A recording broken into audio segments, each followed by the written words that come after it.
Më 2 prill, pamfleti paralajmëroi faktin që në proces transportimi nga Brazili për në portin e Durrësit, Mondi Goxha kishte edhe 100 ton fileto pule me salmonel, për cilat ish drejtori i AKU, kandidat për deputet i PS, Olsi Komici, i ka dhënë leje importi. Sipas informacionit të ardhur në pamfleti, rezulton se më 8 prill 2025, në portin e Durrësit janë futur edhe 30 ton fileto pule të tjera me salmonel, për cilat pika e inspektimit ushqimor kufitar të AKU dhe dega e doganës kanë bërë letrat false që kjo ngarkesë fileto është të rrezikshme, të kalojë traun e të futet në treg. Themi të rrezikshme sepse edhe këto 30 ton fileto që kanë ardhur ditën e mërkurë në portin e Durrësit janë loti i dytë i të njëjtës parti produkti me 27 ton fileto pule që u importua nga Brazili para 3 javësh dhe ish drejtori i AKU Olsi Komici urdhëroi të futeshin në treg pa ju bërë paraprakisht analizat e sigurisë. Dhe ngarkesën e dytë me fileto pule të infektuara me salmonel nga Brazili në portin e Durrësit e ka futur Mondi Goxha, i njëjti person që futi në treg ngarkesën e parë me 27 ton fileto vrasëse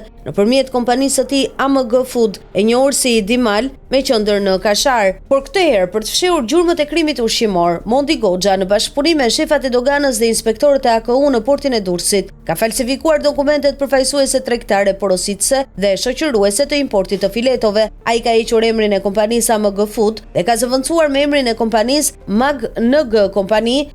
NG kompani tjetër e tij me qendër në Novosel të Vlorës. Ky rast duhet bëhet objekti i policisë, prokurorisë së SPAK, sipas kompetencave e bashkëpunimit antikrim, sepse edhe kjo ngarkesë me fileto pule të infektuara është pajisur me dokumente kontrolli ushqimore doganor false dhe do dalë ose do të ketë dalë nga porti detar i Durrësit dhe do të futet në treg. Për ngarkesën e parë 27 ton fileto me salmonel që futi para 3 javësh në treg pa analiza, Mondi Goxha u shpall në kërkim, por prokuroria e la detyrim paraqitje, duke krijuar dyshim për rishfet, ndërsa i vazhdon sjell produkte të dyshimta nga Brazili. Krim fiskal është fakti që në kompaninë AMG Food në Kashar, që prej 6 vitesh qarkullon miliona euro mish pule nga Brazili, Mondi Goxha ka deklaruar si punonjës vetëm veten e tij, ndërsa te kompania Mag NG me qendër në Novosel të Vlorës ka deklaruar si punonjës veten e tij, një ekonomiste dhe një punonjës me kohë të pjesshme. Vion